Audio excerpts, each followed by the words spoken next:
గోరింట్లాకు పెట్టుకోక చాలా డేస్ అయింది. ఎప్పుడో పెళ్ళికి పెట్టుకున్నాము. అసలు మ్యాటర్ ఏంటంటే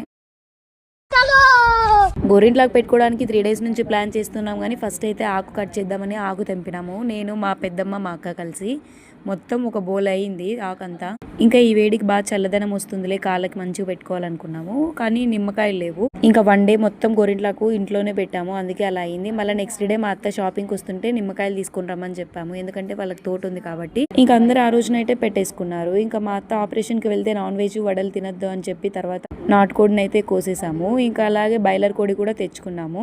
ఆపరేషన్ చేసిన తర్వాత మళ్ళీ ఎప్పుడో 2 మంత్స్ 3 మంత్స్ తినకూడదు కదా, సో అందుకని చెప్పి ఇంకా అలా అని కోడిని అయితే కోసుకున్నాము, నాటుకోడిని అయితే. ఈరోజు మా ఇంట్లో స్పెషల్ నాటుకోడి వడలు. నేను కోడిని తీసుకొని కట్ చేపించి ఇంటికి వెళ్ళే లోపు మా పెద్దమ్మ వాళ్ళు మొత్తం ఎర్రగడ్డలు అవన్నీ కట్ చేసి పెట్టారు. మొత్తం వంటకి చికెన్కి ఏమేమి కావాలో అన్ని ప్రిపేర్ అయితే చేసి పెట్టుకున్నారు.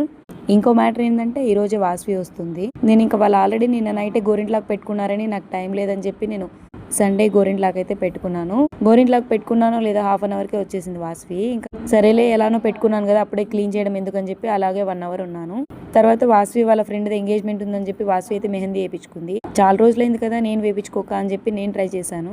ఇంకా ఎలాగో పండు హాస్టల్ నుంచి వచ్చింది, అందుకని చెప్పి నేను పెట్టించుకోవాలని చెప్పి మొత్తం ఫుల్గా నింపేసుకున్నాను. పెళ్ళికి కూడా హడావిడిగా అసలు వన్ హ్యాండ్కే పెట్టుకున్నాను, పెట్టేవాళ్ళు లేక. అందుకని చెప్పి ఇప్పుడు 2 హ్యాండ్స్కి ఫిల్ చేసుకున్నాను. మెహందీ వేసుకొని కాళ్ళకి గోరింట్లాకు పెట్టుకుని ఆ నెక్స్ట్ డే ఏమైందంటే ఇంకా మా అత్తకైతే ఆపరేషన్ అయిపోయిందని చెప్పి మా చేతికి ఎక్కించుకుని ఆటోలో అయితే వెళ్ళిపోతున్నాను హాస్పిటల్ దగ్గరికి. హాస్పిటల్ దగ్గరికి పోయి అలా మా అత్తను చూసి మళ్ళీ ఆటో తీసుకొని కాలేజ్ దగ్గరికి అయితే వెళ్ళిపోయాను. ఎందుకంటే వైవా ఉంది ఈ రోజు మాకి, last day college. Internship class ఒక్కటి కూడా వినలేదు. ఆ వైవా ఎలా అడుగుతారు ఏం అడుగుతారు కొంచెం కూడా టెన్షన్ లేకుండా నవ్వుకుంటుంది వాసు. ఇక్కడ ఏమైనా అడగని, నేను ఫెయిల్ అయినా చేయని, నా బాధే అని చెప్పి. ఈమైతే ఏం జరుగుతుందో అర్థం కాల అన్నట్టు ఫేస్ పెట్టింది. ఇంకా ఎవరి కొద్ది వాళ్ళైతే కూర్చున్నారు. ఫస్ట్ ఏమైందంటే అసలు రికార్డులో అంటించాల్సిన ఫొటోస్ అసలు ఏ ఒక్కటి ప్రింట్ తీసుకోలేదు. ఇంకా అప్పటికప్పటికి హడావిడి వెళ్ళి ప్రింట్ తీసుకొని వచ్చాము. ఇక్కడేమో వీళ్ళు బుడ్డలన్నీ పాల్గొట్టుకుంటూ ఉన్నారు. కష్టపడి వాళ్ళు ఏదో ప్రిపేర్ చేసుకుని ఉంటే ఎక్కడున్నా అల్లరిపిల్ల అని అయితే అనిపించుకోవాలి కదా, అందుకని చెప్పి వాసు కష్టపడి బుడ్డలన్నీ పాల్గొడుతుంది. సౌండ్ ఏమో చాలా గట్టిగా వచ్చింది. ఇంకా భయపడి అక్కడ నుంచి వచ్చేసింది సార్ వస్తున్నాడేమో అని. సార్కి చూపించాలని చెప్పి నేనైతే వీడియో తీశాను. మేమేదో అంతో ఇంతో టెన్షన్ పడుతూ కష్టపడి కూర్చొని ఉంటే వైవా అడుగుతారని చెప్పి సార్ లంచ్కి వెళ్ళారు, మరి లంచ్ చేసి రాపోండి అమ్మా అని చెప్పారు. నాకేం వద్దులేని నేను సైలెంట్ గా నా పాటికి నేను కూర్చుంటే వీళ్ళు రాపోదాం లాస్ట్ డే కదా రాపోదాం అని నన్ను లాక్కొని పోయినారు మండి దగ్గరికి.